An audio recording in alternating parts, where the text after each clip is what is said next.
কন্যাদের ব্যাপারে রাসূল সাল্লাল্লাহু আলাইহি ওয়াসাল্লামের অসংখ্য হাদিস আমরা হাদিসের মধ্যে পাই।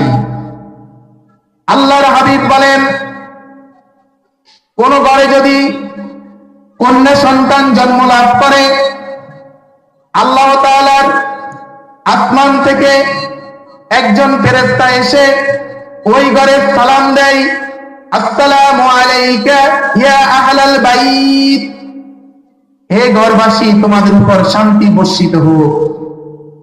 আর ওই কন্যা সন্তানের দিকে তাকিয়ে ওই ফেরেশতা দোয়া করে, এই ঘরের মধ্যে এই কন্যা সন্তান জন্ম লাভ করেছে, এই ঘরের মধ্যে বরকত রহমত বর্ষিত হোক।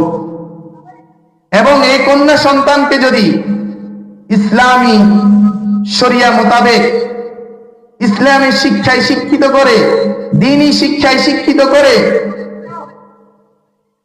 যদি মা বাবা